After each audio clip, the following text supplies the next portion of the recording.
बिस्मिल्लाहिर्रहमानिर्रहीम। अस्सलाम वालेकुम नाज़रीन, आप यूट्यूब चैनल देख रहे हैं। मैं तवक्कुल हुसैन। आज की जो ताज़ा तीन रिपोर्ट्स मैंने तैयार की हैं वो मैं आपके साथ शेयर करने जा रहा हूँ। सबसे पहले तो मैं आपको बताता चलूँ कि साबका वज़ीर-ए-आज़म इमरान खान ने जो जनरल बाजवा साहब की एक्सटेंशन के मतलब बयान दिया था, कामरान खान के के प्रोग्राम में कामरान खान ने उनका इंटरव्यू किया था, तो उसको उन्होंने अपनी एक स्टेटमेंट दी थी जैसे ये वफाकी हुकूमत और इसके सहूलतकारों को और वफाकी हुकूमत के जितने भी वज़रा हैं, ये जो हमारे ऊपर डाकू राज मुसल्लत किया गया, इसके वज़रा को अब उसका मुतबादल बयान देने से उनको सांप सूंप गया और इंतहाई खामोशी के साथ वो बैठ गए हैं। जिसमें इमरान खान ने कहा था कि जनरल बाजवा को एक्सटेंड किया जा सकता है सिर्फ इस हद तक कि वो इलेक्शन करवाएं और अगली हुकूमत तक अपने काम को कंटिन्यू रखें। पहले तो यही पार्टियां कहती थी कि हम जनरल बाजवा की एक्सटेंशन पर यकीन रखते हैं और उसको एक्सटेंशन देंगे, लेकिन इन्होंने देनी नहीं थी। ये सिर्फ और सिर्फ जनरल बाजवा को भी एक लॉलीपॉप दे रहे थे। और अब ये जब इमरान खान ने बयान दे दिया, उसने एक पत्ता फेंक दिया है, तो अब ये बिल्कुल खामोश हो गया कि अब हम क्या करें और क्या कहें। क्योंकि अब नून लीग, पीपल्स पार्टी, JUI-FA, MQM, क्योंकि ये चार ही बड़ी जमातें और चारों बड़ी जमातों के आपस में भी इख्तलाफात हैं चीफ ऑफ आर्मी स्टाफ की एक्सटेंशन के मतलब। लेकिन ये कोई इतने अबहाम की ज़रूरत नहीं है जिस तरह ये सियासी जमातें आपस में पड़ चुकी हैं कि चीफ ऑफ आर्मी स्टाफ फलां लगा देगा, फलां लगा देगा। जो भी लगाएगा वो इन 5 सीनियर जर्नैल में से होगा। और ये जो 5 सीनियर जर्नैल हैं, इनकी तकरीबन सर्विस 33 साल के लगभग हो चुकी होती है और फिर इनको चीफ ऑफ आर्मी स्टाफ तैनात किया जाता है। अगर आप ये सियासी जमातें ये समझती हैं कि जो सियासी जमात इसको चीफ ऑफ आर्मी स्टाफ जिसको भी लगाएगी वो उससे फ़ायदा उठाएगी, तो ये उसकी हमाकत है, ये गलत बयानी है। ये वो गलत सोच रहे हैं कि चीफ ऑफ आर्मी स्टाफ का असूलों का पाबंद होता है, वो एक सर्विस मैन होता है, उसने अपने महकमे की मुताबिक ही सर्विस करनी, तो उसको थोड़ा बहुत 5-6% वो किसी आदमी को रिलीफ दे तो दे सकता है, लेकिन इससे ज़्यादा वो नहीं करता। क्योंकि आप तारीख निकाल कर देख लें, ज़ियाउल हक को जुल्फ़िकार अली भुट्टो ने लगाया था और उसने उसका तख्ता उल्ट दिया। परवेज़ मुशर्रफ को नवाज शरीफ ने लगाया था, उसने तख्ता उल्ट दिया। जनरल बाजवा को नवाज शरीफ ने लगाया था, उसने उसको हुकूमत से बाहर निकाल दिया और ताहयात उसके ऊपर पाबंदी लग गई। यानी कि ये ऐसा कोई इशू नहीं है इसकी आर्मी चीफ की एक्सटेंशन का।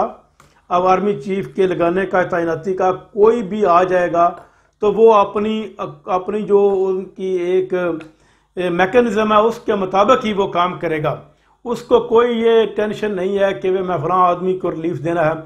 थोड़ा बहुत होता रहता है, लेकिन ये जो मौजूदा हुकूमत ने इसको दर्द सर बना लिया है कि आर्मी चीफ की तैनाती जो है वो हम ही करेंगे। लेकिन इमरान खान के इस बयान के बाद मौजूदा हुकूमत जो है वो बिल्कुल खामोश होकर बैठ गई है और सर पकड़ कर बैठ गए हैं। अब आप अगर ये कराना भी चाहते हैं तो क्या ये जरदारी और नवाज शरीफ करेंगे आर्मी चीफ की तैनाती? तो इससे तो बेहतर है क्या ना ही ये करें। तो ये जो डाकू हैं, ये इनके ऊपर मुकदमात बने हुए हैं, 35 साल से ये मुल्क को लूट रहे हैं। सिंध के इस वक्त सैलाब में सिंध का जो हाल इन्होंने कर दिया है, खुदा उनके ऊपर रहम करे। दादू मुकम्मल तौर पर डूब चुका और वहाँ पर ना कोई हुकूमत की इमदाद पहुँची और ना ही कोई हुकूमत का आदमी पहुँच सका, और ये फिर भी इसके बावजूद सियासत कर रहे हैं। इमरान खान ने अपने एक ट्वीट में कहा है कि अब हमें जो ये इम्पोर्टेड सरकार कहती है कि आप जो है वो सैलाब की वजह से सियासी जो एक्टिविटीज़ है उनको क्लोज़ करें, जबकि खुद ये इस हद तक इनाम में फंस चुके हैं कि जितने भी साबका वफाकी वज़ीर इमरान खान के साथ रह चुके हैं उनके ख़िलाफ़ ये मुकदमात बना रहे हैं और इमरान खान को भी हरासा करने की ये कोशिश कर रहे हैं। सुना है कि ये मुराद सईद के घर भी छपा है, इन्होंने मारने का प्रोग्राम बना लिया है। और इसके बाद जो इमरान खान के कज़न न्याजी साहब उनके घर इन्होंने छापा मारा और वहाँ से लैपटॉप और उनके कोई जो डॉक्यूमेंट्स वो अपनी तवील में ले चुके हैं। ये जो इम्पोर्टेड सरकार है ये फेल वक्त तो सिर्फ़ और सिर्फ जो है वो इंतकामी कार्रवाइयों में मुलव्वस है।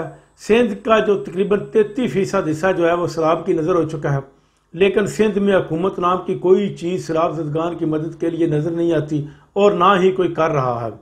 महंगाई जो है वो इस वक्त इतने के अरूज पर है कि आप सोच ही नहीं सकते।